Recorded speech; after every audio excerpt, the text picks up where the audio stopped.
Fred Armisen listens to all these real weird bands, you know, these real strange bands.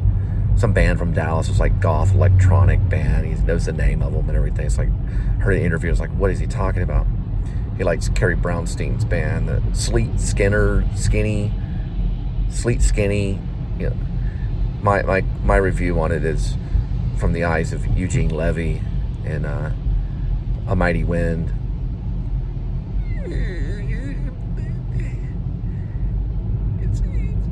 It's a band that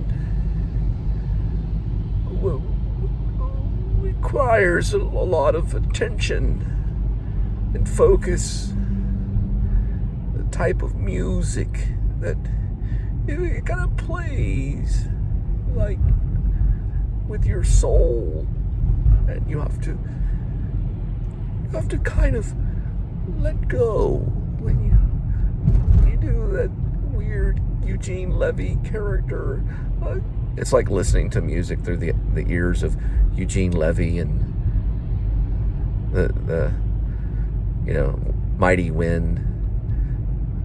Mitch and Mickey, we were more of a concept rather than a real musical thing. More of an idea we had in our mind's eye. Well, I felt maybe that was the case. It's kind of something where it's real hard to think and do things, you know. I was like, it's like, hey, you know, whenever you originally sign up for it, do they ask you like to put in your birth date in the app anyway? You know, they're like, yeah. It's like, thanks. Like, hey, can I ask you a favor? See, like a little favor, you know, and I just want to ask a little question. So I'm a research thing. I'm making this little documentary. I've done like almost 1,600 edited videos. I didn't really say that. It's like a church right over here.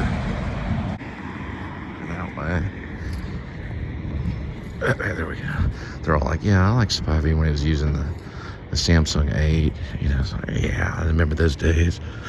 You know, like Woody Allen back in the day were like, we liked your early work. You still use a film camera.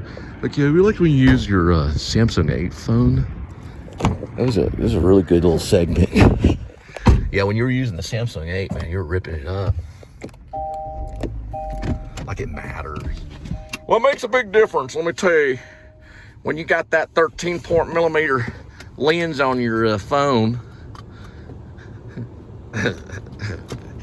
Hey, you know, Sean Baker, he did a whole movie using these kinds of things. This right here. The kids will be making the phones on their wristwatch. I mean, they already do that, but I mean, they'll be making the movies off their wristwatch. Oh gosh, man, that's gonna be crazy. And hidden glasses. You won't even know you're in the movie. You know, like, what? I'm in a movie?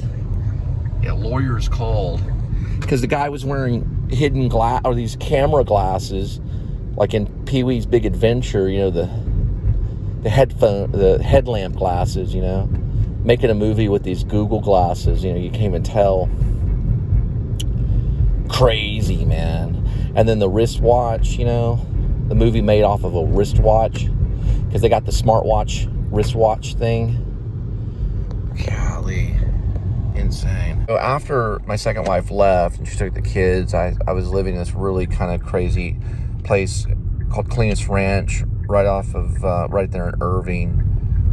I think west something, and there's an interception of a belt line and interceptor perpendicular.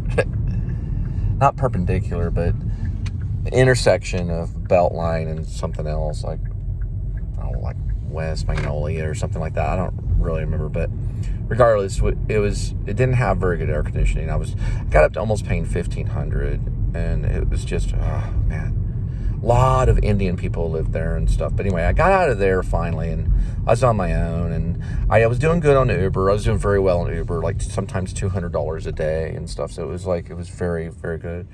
I even made $700 one night doing a cowboy game. When I got into the luxury apartments, and they let me in, they found out I was with Uber. They found out I was rideshare, and they let me in. This was 2000 going into 2020 or so, before Irishman. You know, it's like they used to say, you know, AD and BC. This is before and after Irishman by Scorsese. This was before Irishman, but because I saw Irishman there, and I also saw it in the theater. But regardless, when I got into that apartment complex known as Mansions at Sunset Ridge, Mansions at Sunset Ridge, I got in. It was luxury. They had like rock, kind of outside with wood, and a garage you could drive in, and the garage door was closed, and it was all cozy, and it was like moving on up, you know. It was really nice. And the big sky, and it even had like a little staircase that went up and down. You could exercise on the staircase, and they had their own little pool. And we found out later a lady had died off the third floor of one of the places called Alicia Wilhite something. Alicia Wilhite Brooks, and her ghost, you know, kind of haunted the place. So we did like a ghost story kind of thing. And anyway, and I was working with like a B film actress who worked with Ethan Hawke named Natalie. She had worked with Ethan Hawke on Sinister and stuff, and she does like all this kind of crazy stuff. And her name was Natalie Jones. And so I was real happy being there. I was like, tears in my eyes like every day when I come out. I'd be just really happy. It was brand new appliances. It was literally like heaven. And at times I felt like maybe I was going to go to hell for living there. It was so nice. A washer and dryer, perfect place to jog. I could jog around all day. Great pools, you know. It was beautiful. I'd listen to Bob Dylan, go jogging, like the bootleg copy of Bob Dylan, go jogging around. It was just romantic. Played a bunch of music there.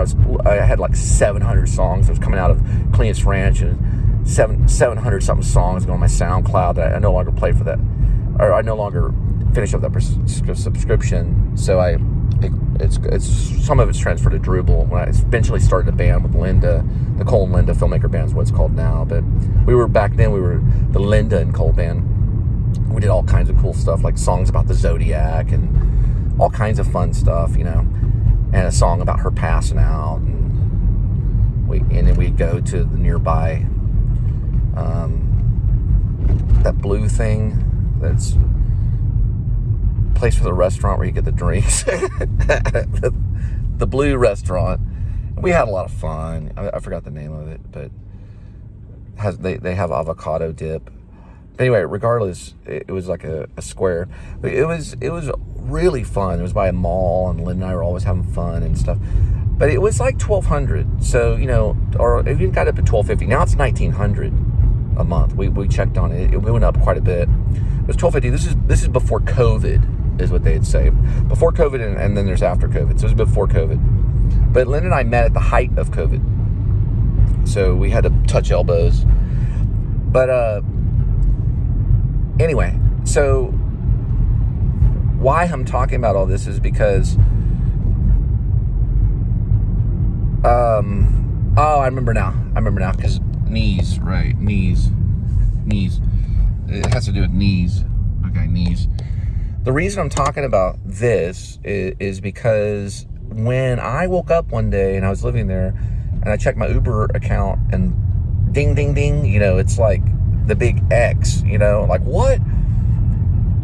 I didn't know what I was going to do. So I got a friend, Daniel, and he helped me out. He gave me some ideas. He was also an actor too. So I was able to work for Lyft for a little bit during that season, and it was not for a very long time, but it was enough to cover some bills. And then I eventually had to just pull my britches up and say, because DoorDash had already hired me a long time ago, so did Postmates like a long time ago. They'd hired me a long time. I was just doing it for extra money. I said, I'm gonna figure out how to get this money through DoorDash. I was doing like 12-hour shifts with DoorDash through Dallas and SMU. I was praying. I was on my knees. Like I'd go home and I'd get on my knees and pray. It was because I did not want to lose that place. And I never really did because of finances, you know. We were just too noisy of a band, you know. And we were noisy and, you know, blah, blah, blah. And then eventually I did have to go. I think the Carrollton PD, I think they may have knocked a couple of times because Linda sometimes speaks in tongues. And then we, you know, and also I play acoustic guitar, but we didn't have an amp or anything like that. We weren't like Metallica. But we just uploaded a song. I'm going to listen to it in a minute. We just uploaded one last night. We do mostly improv. But we were uploading on SoundCloud. We were literally trying to become a rock band, you know, or indie, or you could just say indie. And, you know, so we did that, and then we had to leave, and then my only option, it was always my option, even when I lived in Maine, was just to go to this other place, you know, and so, you know, I went back to a place that I knew, which was Fort Worth.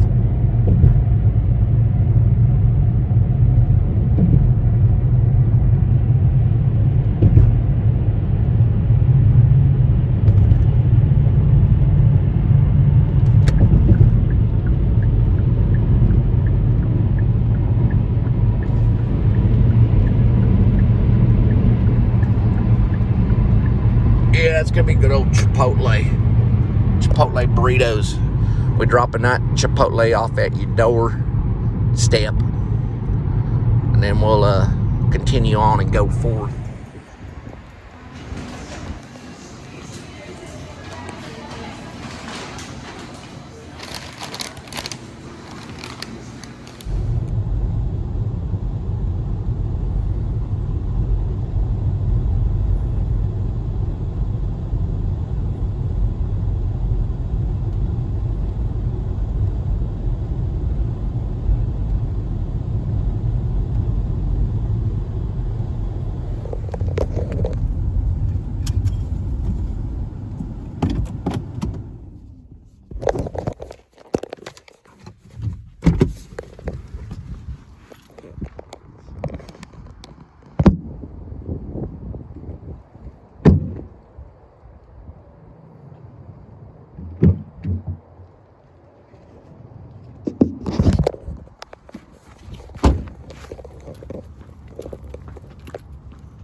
Kind of reminds me of something.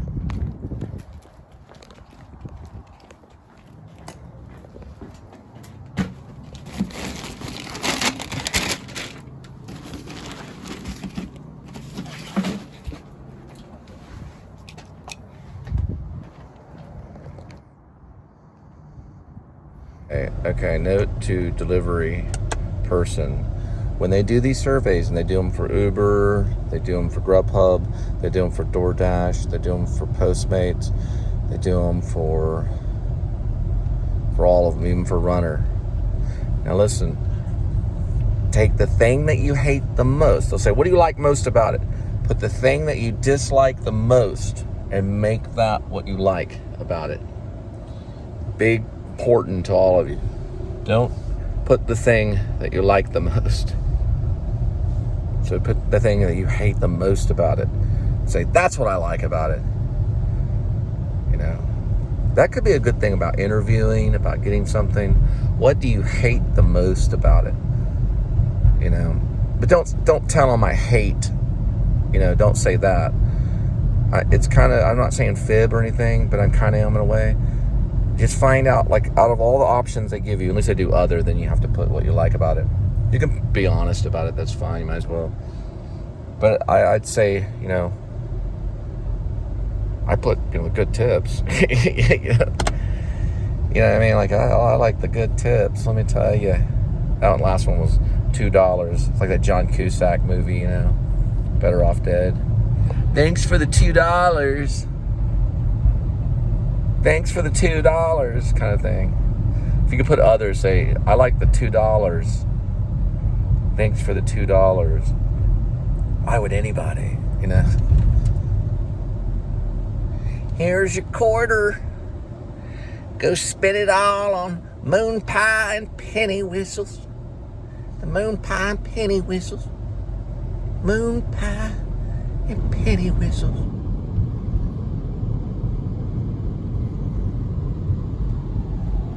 Tell you, man, these guys, on Film Spotting. I'm sorry, these guys on Film Spotting really finding out a lot of stuff about Shyamalan moments. Knock at the Cabin. They talk. This is more about his film work, going to like the top 5s, and The Village is my favorite by far. I like it better than Sixth Sense. Knock at the Cabin looks like a fun one. He's kind of the Hitchcock of us all. You know, he's the Hitchcock guy. Shyamalan. I hear some people think that he's, you know, some kind of mystic. And in Sixth Sense, the character's name was Cole. I know he's in like the Northeast area, and I know he probably, you know, is pretty interesting. Well, I've seen documentaries. He seems like a normal Joe. He's getting coffee. He's like all kind of walking around real quick. I don't see any kind of like David Lynch kind of thing, you know, but Lynch definitely is, you know, everything's scripted, but, you know, I don't know. It would be interesting because I'm a big fan of Lady in the Water, and he definitely deserves like I think Shyamalan deserves more than just filmmaker credit. I think he deserves like I was gonna say a Nobel Peace Prize, but I'm just joking. I think he deserves a English, what do they call it? The Nobel Prize in Literature. I think he deserves that for his writing. Nobel Prize in Literature, the same thing that Bob Dylan got. I think he deserves it. I hope he gets it.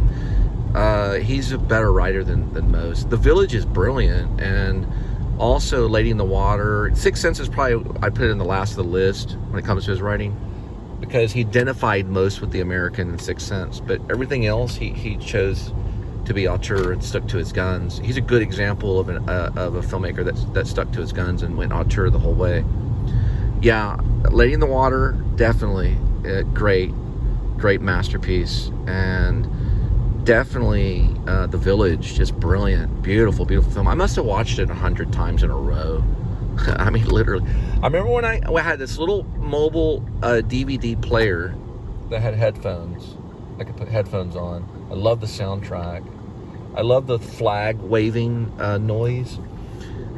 Genius. He wasn't pretentious at all. I don't think at all. I thought it was very, very sincere. And I watched it probably 100 times.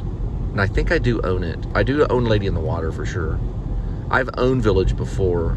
It's a complete masterpiece by far. It's probably shown in schools. It'll be right there on the same level as Alfred Hitchcock, 100%. I agree that he is. He's a mad masterpiece. I mean, he's a mad scientist of filmmaking. He's great. Now, there's been a few, you know, that aren't as good as the others, and that's how they all are. You know, even Hitchcock he didn't always do Rear Window. He didn't always do Psycho. He wasn't always that great. Do something real quick. But he is by far great. So, you know, it'd be cool. And as a screenwriter too, I think you should teach that as well. That's where you can tell it's written. You can tell when a film is written. So it's kind of a cool thing that they're talking about. You know, they're talking about Shyamalan on this thing right here. Top 5 Shyamalan moments. Knock at the Door. It was published February 3rd of 2023. I got a great story about The Sixth Sense when I first saw it. Getting a VHS copy of it and how I watched it and stuff. It's a really cool story. I could probably do a really qualified short about seeing that movie in a poli-sci, you know, building that looked haunted and all this craziness.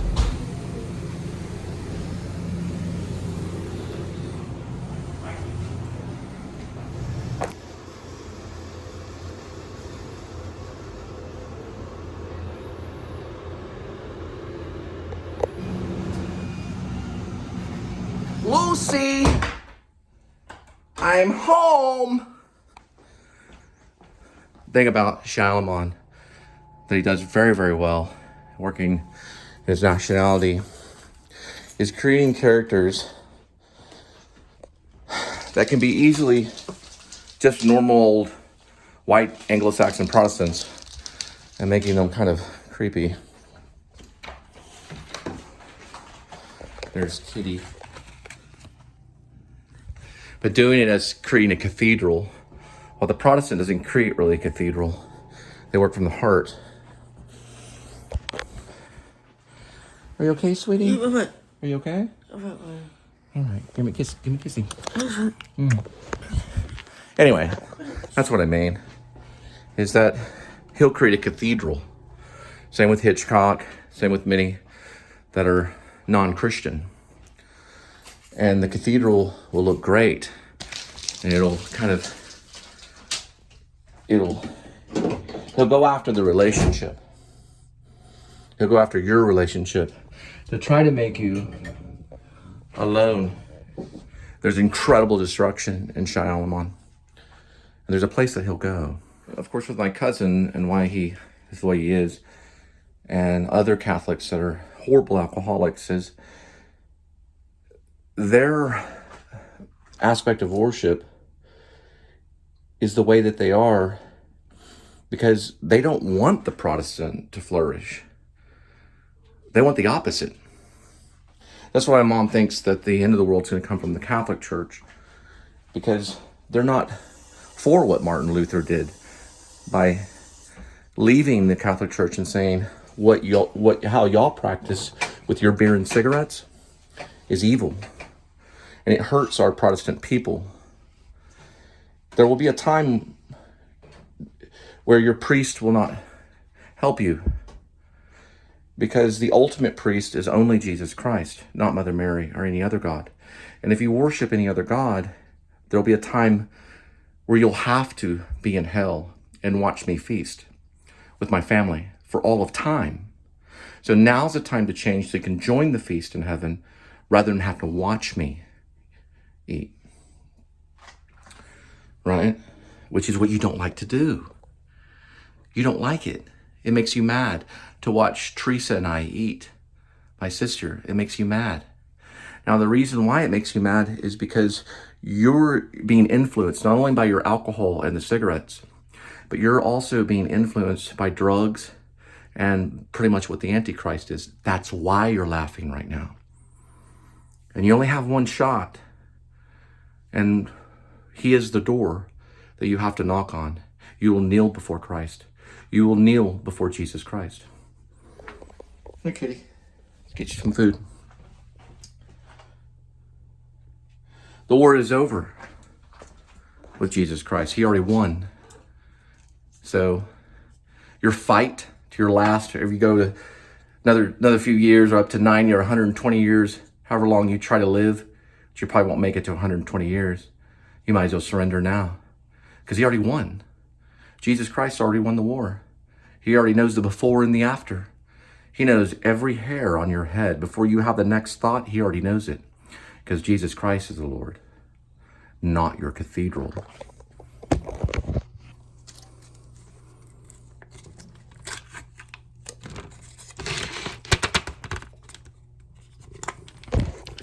So my review on M. Night Shyamalan is be aware.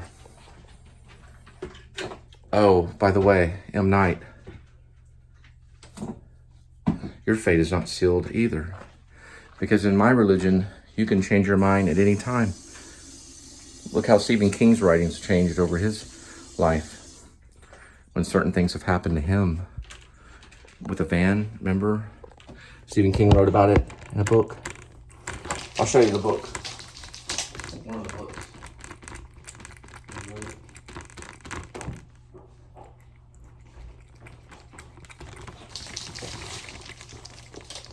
He talks about the cathedral, and he talks about religion in this. It's called Stephen King, A Memoir of the Craft on Writing. So he's not the same as he used to be. Let's watch Kitty.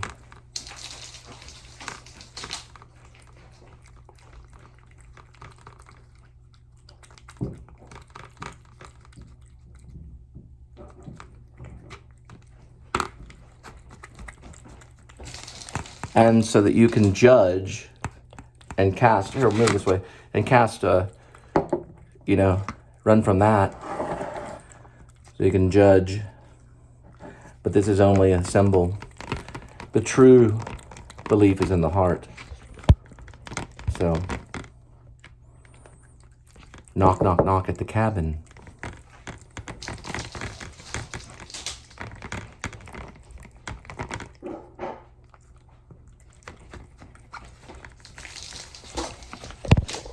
Your fear is over. One of my dreams in life, I know it'll never, life will never really be perfect, but one of my dreams of having some meatballs ravioli is to make sure that before this is all over that Linda is clean and sober, because no one would want someone to remain that way. Almost dropped it. But thank you, Lord, for the food. Yeah. What? Beer? What? What'd you do? We'll talk about that. But there's certain procedures. No. What you don't want, kitty. Okay? Okay.